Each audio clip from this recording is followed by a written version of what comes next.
ஹalleluya, happy new year. மற்றும் ஒரு புத்தம் புதிய ஆண்டை தேவன் நமக்கு அருளியதற்காக நாம் அவரை துதிக்கலாம்.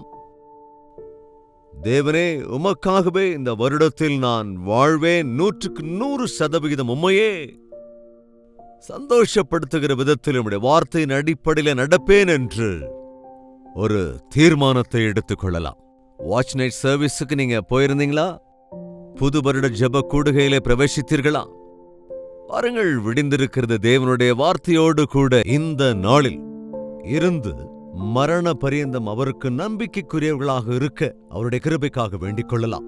பரிசுத்தமும் அன்பும் நிறைந்த பிதாவே, உமக்கு நன்றி செலுத்துகிறோம். எத்தனையோ பேர் இந்த 2024 வருடத்தை காண முடியாமல் போயிருந்தாலும் எங்களை ஜீவனுள்ளவர்களாய் வைத்து உம்மை துதிக்கிறதற்காக நீர் நல்கிய அந்த வாய்ப்புக்காக நன்றி ராஜா. ஒரு நொடிப்பொழுதையும் கூட நாங்கள் விருதாவாக்காதபடி உம்முடைய சித்தத்தின் அடிப்படையில் நடக்கிறதற்கும் உம்முடைய வாக்குத்தத்தங்களை பெற்று உம்மை கனப்படுத்துகிறதற்கும் எங்கள் ஒவ்வொருவருக்கும் சகாயம் அருள வேண்டும் என்று கிறிஸ்துவின் நாமத்தில் வேண்டிக் கொள்கிறோம் பிதாவே, ஆமென். நம்முடைய ஆண்டவர் எல்லாவற்றையும் புதிதாக்குகிறவர். இந்த புதிய வருடத்திலே ஒரு புதிய பைபிளை வாங்குவது கூட பெஸ்ட். ஒரு புத்தம் புதிய பைபிளை வாங்கிக் கொண்டு முதலிலிருந்து ஆதியாகமத்திலிருந்தும் அதேபோல மத்தேயு சுவிசேஷத்திலிருந்தும் வரிசை கிரமமாய் வாசிப்பதை பழக்கப்படுத்திக் கொள்ளுங்கள். இந்த புதிய வருடத்திலே சில தீர்மானங்கள் எடுத்துக் கொள்ளுங்கள். அவைகளை காப்பாற்றிக் கொள்வதற்காக தேவனுடைய கிருபைக்காக வேண்டிக் கொள்ளுங்கள். பைபிளை வாசிப்பதோடு மட்டுமின்றி நம்முடைய உள்ளத்திலே ஒரு நாளைக்கு ஒரு வசனத்தையாவது பழைய காலங்களிலே தியானித்துக் கொண்டே இருந்திருக்கிறார்கள். ஆனால் நம் உள்ளத்தில் நாம் புரிந்து கொள்ளுகிறவைகளை எழுதி தியானிக்கும் போது நம்முடைய உள்ளத்திலே அப்படியே நிலை நிற்கும். தினந்தோறும் ஒரு வசனத்தையாவது மனனம் செய்தால் அல்லது மனதிலே நாம் பதித்துக் கொண்டால் இந்த வசனம் நம்மை காப்பாற்றுகிற வகையில் ஒரு பொக்கிஷமாக அது தயாராகும். தினந்தோறும் எழுந்த உடனே ஜெபிப்பது என்பது மிக மிக அவசியமானது. தினமும் காலையில் எழுந்த உடனே தேவனிடத்தில் பேசாமல் வேறு யாரோடும் பேச வேண்டாம். பைபிளை வாசிக்காம எந்த வாட்ஸ்அப், எந்த நியூஸ் பேப்பரையும் நீங்க பார்க்காதீங்க. இந்த தீர்மானம் எடுத்துக்கொண்டு அதை நீங்க அனுசரிச்சு பாருங்க. எவ்வளவு வித்தியாசமான கனிகளோடு கூடிய ஆசீர்வாதம் உள்ள வாழ்க்கையை நாம் பெற்றுக்கொள்ள முடியும் என்பதை நீங்களே சாட்சியாக உணருவீர்கள். ஞாயிற்றுக்கிழமை ஆண்டவருடைய நாளை அலட்சியப்படுத்தாதீங்க. 52 ஞாயிற்றுக்கிழமைகளிலும் தேவனுடைய ஆலயத்தில் இருக்க வேண்டும் என்று முடிவெடுத்துக் கொள்ளுங்கள். அதேபோல உபவாசம் ஜெபம் என்பதும் கூட ஒரு கிறிஸ்தவனுக்கு அதிக முக்கியமான ஒன்று. சுத்திகரிக்கக்கூடிய நாளாக அது இருக்கிறது என்பதனால் உபவாச ஜெபத்தை பழக்கப்படுத்திக் கொள்ளுங்கள். இயேசுவின் அன்பை அனுபவிக்கிற நாம் தினந்தோறும் அட்லீஸ்ட் ஒருவருக்காவது ஆண்டவரை குறித்து மிக தெளிவாக சாட்சி தர வேண்டும் என்று தீர்மானம் எடுத்துக் கொள்ளுங்கள். தேவன் செய்கிற எல்லா நன்மைகளையும் ஒரு சின்ன நோட்புக்கில் குறிச்சுக்கிட்டு அதை பழக்கப்படுத்திக் கொள்ளுங்கள். டிஜிட்டல்ல, லேப்டாப்ல எதுலையாவது நீங்க நோட் பண்ணி வச்சுக்கோங்க. அவர் செய்த நன்மைகளை மறக்கவே கூடாது. உங்ககிட்ட இருக்கிற போன்ல கேமரா இருக்கு இல்லையா, ஒரு சின்ன பிக்சர் எடுத்து வச்சுக்கோங்க தினந்தோறும். அதெல்லாம் it will be a reminder to us. தேவன் செய்த நன்மைகளை மறக்காமல் இருப்பது மிக மிக முக்கியம். நிறைய பேர் நியூ இயர் அன்னைக்கு நிறைய தீர்மானம் எடுப்பாங்க. ஆனால் 4-5 நாட்கள்லேயே அவைகளை விட்டுருவாங்க. அப்படி இல்லாம தேவனோடு ஒரு உடன்படிக்கை செய்து கொண்டு தேவனிடத்திலே கேட்டு பெற்றுக்கொண்டு முன்னேற வேண்டும். மற்றொரு முக்கியமான விஷயம், அதாவது ஒரு கிறிஸ்தவன் காண்கிறவைகளால் அல்லாமல் விசுவாசத்தினாலே நடக்கிறான். நம்ம பணத்தை கணக்கு பண்ணிக்கிட்டோ, நேரத்தை கணக்கு பண்ணிக்கிட்டோ, நாட்களை பார்த்துக்கிட்டோ, மனிதர்களை நம்பிக்கிட்டோ, சூழ்நிலைகளை நம்பிக்கிட்டோ வாழ்கிற வாழ்க்கையாக இருக்கும் என்றால் அது அப்படி இப்படியான ஒரு வாழ்க்கையாக தான் இருக்கணும். வாழ்க்கை இந்த மாதிரி புது வருஷம் வந்தாலும் அந்த பழைய காரியங்கள் தொடர்ந்துகிட்டே தான் இருக்கும். ஆனால் நாம் தேவனுடைய வாக்குத்தத்தத்தின் அடிப்படையில் நடக்க வேண்டும். Standing on the promises of God அப்படின்னு ஒரு அழகான பாடல் உண்டு. அவருடைய வாக்குத்தத்தத்தை பற்றி கொண்டு நாம் நடப்போம் என்றால் கீழே விழாமல், இடறி விழாமல், பாவத்திலே விழாமல் நம்முடைய இலக்கை சென்றடைய முடியும். தேவனுடைய திட்டத்திற்குள்ளாக இருக்கவும் முடியும். இந்த வாக்குத்தத்தம் எங்கிருந்து வருதுன்னு கேட்குறீங்களா? ராத்திரி எங்க சர்ச்சில் வாக்குத்தத்தம் கொடுத்தாங்க அப்படின்னு சொல்லாதீங்க. எங்க வீட்டில் கேலண்டர் இருக்கு, அதில் இருக்கிற வாக்குத்தத்தங்களை நான் நம்புறேன் அப்படின்னு சொன்னா நல்லதுதான். கேலண்டர் இருக்கிற வசனத்தையும் மனசுல வச்சுக்கலாம். ஆனா தனிப்பட்ட விதத்திலே நீ முழங்கால் படியிட்டு தேவனிடத்திலே வாக்குத்தத்தத்தை பெற்றுக்கொள்ள வேண்டும். அவர் தம்முடைய மெல்லிய சத்தத்தை கொண்டு பேசுவார், வேதாகமத்தை கொண்டு பேசுவார். ஒரு பெண்ணை வச்சுக்கோங்க, நீங்க பைபிள் வாசிக்கும் போது வாசிங்க, வசனங்களை அண்டர்லைன் பண்ணி வைக்கிறத பழக்கப்படுத்திக் கொள்ளுங்க. இந்த சின்ன சின்ன ஹிண்ட்ஸை நீங்க ஃபாலோ பண்ணீங்கன்னா உங்க ஆவிக்குரிய வாழ்க்கையில நீங்க வளர்ந்துகிட்டே இருப்பீங்க. இந்த நாளிலே ஒரு வாக்குத்தத்தமாக தேவன் தம்முடைய வார்த்தைகளிலிருந்து நமக்கு தருகிறார். ஏசாயாவின் புத்தகம் 43ஆம் அதிகாரம் 19வது வசனம். இதோ நான் புதிய காரியத்தை செய்கிறேன், இப்பொழுதே அது தோன்றும், நீங்கள் அதை அறியீர்களா? இதோ நான் ஒரு புதிய காரியத்தை செய்கிறேன். ஒரு புதிய காரியத்தை நான் செய்ய போகிறேன். முன்பு ஒரு காலம் நீ அனுபவித்திராத, உனக்கு அறியாத, நீ காணாத, உனக்கு தெரியாத, நீ எதிர்பார்க்காத ஒரு புதிய காரியத்தை இந்த புதிய வருடத்திலே தேவன் தாம் செய்வார் என்று ஒரு வாக்குத்தத்தத்தை அருளுகிறார். அதோடு அதற்கு முந்தின வசனத்திலும் இப்படி சொல்லப்பட்டிருக்கிறது, முந்தினவைகளை நினைக்க வேண்டாம், பூர்வமானவைகளை கவனிங்க, பூர்வமானவைகளை சிந்திக்க வேண்டாம். எனக்கு வேலை இல்லையே, எனக்கு பிள்ளைகள் இல்லையே, எனக்கு நிந்தைகள் வருகிறதே, பாடுகள் வருகிறதே, பணம் இல்லையே, என்னுடைய நிலைமை இப்படி ஆகிவிட்டதே என்று அந்த காரியங்களை மறுபடியும் புதிய வருடத்திலே யோசிச்சுக்கிட்டு இருக்கிறதுல பிரயோஜனம் இல்லை. முந்தினவைகளை நினைக்க வேண்டாம். ஒருவேளை 2023 எத்தனையோ கசப்பான அனுபவங்களை பெற்றிருக்கிறீர்களோ, கஷ்டத்தை, நஷ்டங்களை நீங்கள் அனுபவித்திருந்திருக்கலாம். அவைகளை இனி விட்டு விடுங்கள். ஒருவன் கிறிஸ்துவுக்குள் இருந்தால் அவன் புது சிருஷ்டியாயிருக்கிறான், பழையவைகள் ஒளிந்து போயின, எல்லாம் புதிதாயின. பழைய காரியங்களை நினைச்சுக்கிட்டே உட்கார்ந்திருந்தா உன்னால முன்னேறவே முடியாது.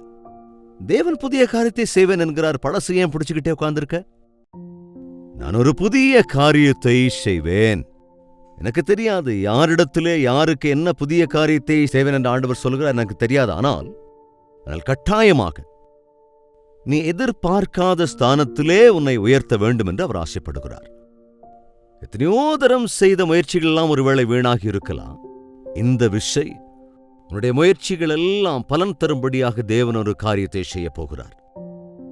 பிள்ளை பேருக்காக வருட கணக்காக எதிர்பார்த்து நிந்தைக்கு ஆளாகி இருக்கிறாயோ என்னவோ, இப்பொழுதே நல்லா கவனிங்க, எவ்வளவு மகத்துவமான தேவன் அவர். நாளைக்கு தர அப்புறம் தரன்னு சொல்லுகிற ஆண்டவர் அல்ல அவர். எப்பொழுதோ ஏதோ தருவேன் என்று ஒரு ஃபேக் வாக்குத்தத்தத்தை மனிதர்கள் செய்கிறார்கள் அல்லவா, அப்படிப்பட்டவர் அல்ல நம்முடைய ஆண்டவர். அவர் தாம் சொல்வதை சொல்லுகிற விதத்திலே செய்கிறவராக இருக்கிறார். இதோ நான் ஒரு புதிய காரியத்தை செய்வேன், இப்பொழுதே அது தோன்றும். It starts now. முளைக்கும் போது மாத்திரம் அது வளர்ந்து கனி கொடுத்து ஒரு விருட்சமாக மாறாதல்லவா, இப்பொழுது அது ஸ்டார்ட் ஆகிறது. ஒரு கற்பப்பலன் வேண்டும் என்றால் தேவன் சொல்லுவது போல இப்பொழுது அவர் ஸ்டார்ட் பண்ணினால் 9 months காத்திருக்கணும், இல்ல வெயிட் பண்ணித்தானே ஆகணும்.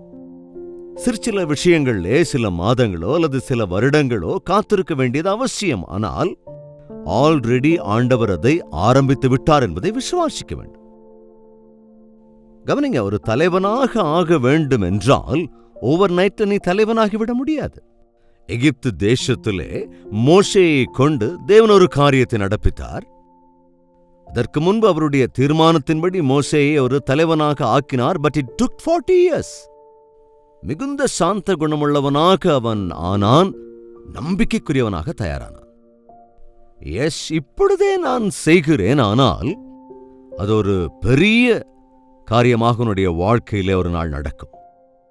நாட்கள் கடந்து போக போக அவர் உன்னோடே கூட இருப்பார். நீ முன்னேறுகிற விதத்திலே அவர் செய்வார். இப்பொழுதே நான் ஒரு புதிய காரியத்தை செய்கிறேன். அவர் சொல்றார், நான் வனாந்தரத்திலே வழியை உண்டாக்குவேன். இப்படிதாவது வனாந்தரத்துக்கு போயிருக்கீங்களா? ஃபாரஸ்டுக்கு போயிருக்கீங்களா? அங்க வழி சரியாவே இருக்காதுங்க. அநேக வருடங்களாக நான் வனாந்தரங்களில் இருக்கிற மலை ஜாதியினர் மத்தியிலே நான் ஊழியம் செய்திருக்கிறேன். மரங்கள் பயங்கரமா வளைஞ்சு நெளிஞ்சிருக்கும், வழி சரியா இருக்காது, காலை வைக்க முடியாது. பயங்கர குரூர மிருகங்கள் கூட இருக்கும், ரொம்ப பயத்தோடு தான் இருக்கணும். வழி கொஞ்சம் மாறி போயிட்டு அவ்வளவுதான், எங்க இருக்கும்னு தெரியாத ஒரு சூழ்நிலை உண்டாயிடும். ஆனால் ஆண்டவர் சொல்லுகிறார், உன்னை சுற்றி பெரிய வனாந்திரங்கள் இருந்தாலும், குரூர மிருகங்களை போன்றவைகள் இருந்தாலும், உன்னை பாடுபடுத்துவோர் இருந்தாலும், எந்த பக்கம் போக வேண்டும் என்று தெரியாத ஒரு சூழ்நிலையிலே உன்னுடைய வாழ்க்கை இருந்தாலும், என்ன செய்வதென்றே தெரியாத ஒரு சூழ்நிலையில் நான் இருக்கிற போதும் இப்பொழுது நான் உனக்காக ஒரு வழியை, ஒரு மார்க்கத்தை உண்டாக்குகிறேன். உனக்காக ஒரு கதவை நான் திறக்கிறேன். உனக்கான வழியை நான் காட்டுகிறேன். என்னுடைய வழியிலே நான் உன்னை நடத்துகிறேன். இப்பேற்பட்ட மகத்துவமான தேவன். புரியாத நிலைமையில் இருக்கா உன்னுடைய வாழ்க்கை? ஐயோ, எதிர்காலம் என்ன என்கிற பயத்தோடு கூட இருக்கிறாயா? தேவன் ஒரு அற்புதத்தை செய்வேன் என்கிறார். நம்புங்கள் அவருடைய வாக்குத்தத்தத்தை, விசுவாசியுங்கள் நம்முடைய ஆண்டவரை. அவருடைய வழியிலே நீ நடப்பதற்கு உன் கண்களை அவர் திறக்கிறவராக இருக்கிறார். எந்த சூழ்நிலைக்குள்ள ஒருவேளை நீங்க மாட்டிக்கிட்டு இருக்கீங்களோ, தவிச்சுக்கிட்டு இருக்கீங்களோ, சோர்ந்து போயிருக்கிறீர்களோ, நீ அவ்வளவுதான் என் வாழ்க்கை என்று நினைக்கிறீர்களோ, ஆனால் வனாந்திரத்தை போன்ற இருளிலும் கூட நம்முடைய வாழ்க்கையில ஒளியை உண்டாக்கி, வழி தெரியாத நிலைமையில இருக்கிற உனக்கு நம்முடைய வழியை காண்பித்து, நேற்று காலையில கேட்டோமே, உன்மேல் என் கண்ணை வைத்து உனக்கு ஆலோசனை சொல்லுவேன், நீ நடக்க வேண்டிய வழியை உனக்கு போதித்து உனக்கு காட்டுவேன் என்ற ஆண்டவர் இன்றும் நமக்கு உணர்த்துகின்றார். அவாந்திர வெளியிலே ஆறுகளை உண்டாக்குவேன் என்கிறார். அவாந்திர வெளியை பார்த்திருக்கீங்களாங்க? அதாவது ராஜஸ்தான் மாதிரி ஊர்களுக்கு போனா பெரிய பாலைவனத்தை பார்க்க முடியும். எங்க பார்த்தாலும் மணல் தான். ஒரு பசுமையான செடியோ மரத்தையோ பார்க்கவே முடியாது. ஒரு சொட்டு தண்ணி கூட அங்க இருக்காது. உஷ்ணத்துல மணலெல்லாம் பயங்கரமா கொதிக்கும். இந்த மணல்ல நடக்க கூட முடியாது, காலெல்லாம் வெந்து போயிடும். அப்படின்னு ஒரு வாழ்க்கையிலே பாலைவனமாக இருக்கிற பகுதிகள். ஒருவரும் உனக்கு கை கொடுக்கவில்லையோ என்னவோ, ஒருவரும் உனக்கு வழியை காண்பிக்கவில்லையோ என்னவோ, ஒருவேளை உன் தாய் தந்தை கூட உன்னை விட்டு விட்டு போயிருக்கிறார்களோ என்னவோ, உன் நண்பர்கள் உன்னை மறந்து போயிருக்கிறார்களோ என்னவோ, அவ்வளவு எதற்கு உன்னுடைய சொந்த பந்தங்கள், உன்னிடத்தில் நன்மை பெற்றவர்கள் கூட உனக்கு தீமை இழைக்கிறார்களோ என்னவோ, உன்னுடைய வாழ்க்கையை சின்னாபின்னமாக்கிக் கொண்டிருக்கிறார்கள் என்னவோ, எதுவுமே செய்ய இயலாத சூழ்நிலை, பொருளாதார பிரச்சனைகள், சரீரப்பிரகாரமான பிரச்சனைகள், சுகவீனத்தினால் என்று அநேகருடைய சரீரமெல்லாம் வறண்டு போய் கொண்டிருக்கின்றன. சரீரம் காய்ந்து போய் எலும்புகள் எல்லாம் பலனற்றவைகளாய் மாறிக்கொண்டிருக்கிறது. படுக்கையில உங்களில் யாராவது படுக்கையில ஒரு எலும்பு கூட்டை போல படுத்திருக்கிறீர்களோ, உங்களுக்காகத்தான் இந்த வாக்குத்தத்தத்தை அருளுகிறார். நம்முடைய சரீரத்திலே தண்ணீர் எத்தனை சதவிகிதம் இருக்கிறது தெரியுமா? இந்த தண்ணீர் குறைவுபடும் போது டீஹைட்ரேட் ஆகி மரணம் கூட சம்பவிக்கலாம். அப்படிப்பட்ட உன் சரீரத்திற்கு ஆரோக்கியத்தை தருவேன் என்கிறார். உன் எலும்புகளுக்கு சத்துவத்தை தருவேன் என்கிறார். உன்னுடைய வாழ்க்கையில வறண்டு போயிருக்கிற உன்னுடைய வாழ்க்கையை பசுமையானதாக மாற்றுவேன் என்று சொல்லுகிறார். வறண்டு போன மரங்கள் இருக்கிறதல்லவா, பேர்பட்ட மரத்தை துளிர்க்க பண்ணுவேன் என்று சொல்லுகிறார். இனி எதற்கும் உதவாது என்று கைவிடப்பட்ட ஒரு வாழ்க்கையில் ஒரு நிலைமையில் நீ இருக்கிறாய் என்னவோ, ஆனால் தேவனுடைய வாக்குத்தத்தம், வாந்திர வெளியிலே நான் ஆறுகளை உண்டாக்குவேன், வனாந்திர வெளியிலே நான் வழிகளை உண்டாக்குவேன் என்கிறார். நான் ஒரு புதிய காரியத்தை செய்வேன், இப்பொழுதே அது தோன்றும் என்கிறார். அதை குறித்து யோசியுங்கள். ஆண்டவரே, என் மீது நீர் வைத்திருக்கிற திட்டம் என்ன? எது என் வாழ்க்கையிலே துளிர்விடப் போகிறது? ஏது என்னுடைய மனதிலே பிறக்கப் போகிறது? உம்முடைய சிந்தை என்ன ஆண்டவரே? நான் புரிந்து கொள்ளும்படியாக என்னுடைய மனக்கண்களை திறக்க வேண்டும் என்று தேவனுடைய சன்னதியில் காத்திருப்போம் என்றார். அவருடைய வாக்குத்தத்தங்களை நாம் மிகவும் தெள்ளத் தெளிவாக, அதாவது ஒரே வாக்குத்தத்தம் எனக்கு ஒரு விதத்திலும், உங்களுக்கு ஒரு விதத்திலும், இன்னொருவருக்கு இன்னொரு விதத்திலும், அவரவருடைய தேவைகளுக்கு ஏற்றபடி அவர்களுக்கு தேவன் மாற்றி அருளக்கூடிய, நன்மை அருளக்கூடியவராக இருக்கிறபடியினாலே, எதுவும் தோன்றாத நிலையில இருக்கிற உனக்கான வழியையும், வறண்டு போயிருக்கிற நிலைமையில் இருக்கிற உன்னுடைய வாழ்க்கையில கனிதரக்கூடிய வாழ்க்கையை அருளுவதற்கும் இந்த புது வருடத்தில் நம்முடைய ஆண்டவராகிய இயேசு கிறிஸ்து சித்தமாயிருக்கிறார் என்பதை நம்பி இந்த வேளையிலே ஆண்டவருக்கு உங்களை அர்ப்பணிப்பீர்களா? ஜெபிக்கலாம். பரிசுத்தமும் அன்பும் நிறைந்த பிதாவே, இந்த புதிய வருடம் எங்களுடைய வாழ்க்கையில அப்பா புரியாத வருடமாக இல்லாமல், எதுவும் அறியாத வருடமாக இல்லாமல், இருளுக்குள்ளாக இருக்கின்ற எங்களுடைய வாழ்க்கையிலே வழிகளை நாங்கள் கண்டுகொள்வதற்கும், விசாலமான வாழ்க்கையிலே கனியுள்ள ஆசீர்வாதங்களை நாங்கள் கிருபையாய் பெற்றுக்கொள்வதற்கும் எங்களை ஆசீர்வதிக்க வேண்டும் என்று ஜெபிக்கிறேன். இந்த வருடம் எங்களுக்கு ஒரு ஆசீர்வாதகரமான வருடமாக, அபிவிருத்தியுள்ள வருடமாக இருப்பதற்கு, உம்முடைய வாக்குத்தத்தத்தை பற்றிக் கொண்டு நடப்பதற்கு, உம்முடைய வார்த்தையின்படியே நடந்து நாங்கள் கனி கொடுப்பதற்கும், உம்முடைய மேன்மையை பெறுவதற்கும், உம்முடைய சந்நிதியிலே உம்முடைய சித்தத்தை அறிந்து கொள்வதற்கும், எங்கள் இலக்கை சென்றடைவதற்கும் சகாயம் அருள வேண்டும் என்று கிறிஸ்துவின் நாமத்தில் வேண்டிக் கொள்கிறோம் பிதாவே. ஆமென். நம்முடைய கர்த்தராகிய இயேசு கிறிஸ்துவனுடைய கிருபையும், பிதாவாகிய தேவனுடைய அன்பும், பரிசுத்தாவின் அந்யோன்ய ஐக்கியமும், சந்தோஷமும், சமாதானமும் நம் அனைவரோடும் என்றும் என்றும் சதா காலங்களிலும் தங்கித் தரித்திருப்பதாக. ஆமென். தேவனுக்கு ஸ்தோத்திரம். இந்த புதிய வருடத்திலே தேவன் உங்களுக்கு அருளுகிற வாக்குத்தத்தத்தை எங்களுக்கும் கூட நீங்கள் தெரியப்படுத்துங்கள்.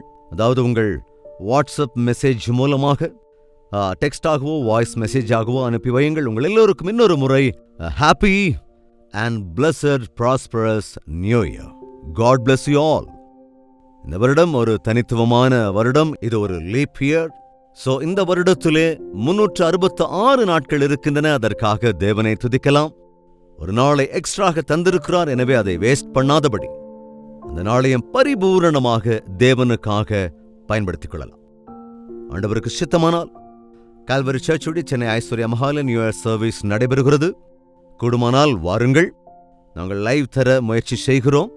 நீங்கள் உங்களுடைய ஆலயத்திற்கு சென்று இந்த புதிய வருட ஆராதனையில் பங்கு கொள்ளுங்கள். முதல் நாளையே தேவனுடைய ஆலயத்தை அலட்சியம் செய்யாதிருங்கள். முதலிலிருந்து கடைசி வரைக்கும் ஆண்டவருடைய வருகை மட்டும் அவருடைய சாட்சிகளாக நாம் வாழ்வதற்கு அவருடைய கிருபைக்காக வேண்டிக் கொள்ளலாம். தேவனுடைய மகா கிருபை நம் அனைவரோடும் கூட இருப்பதாக. Happy new year.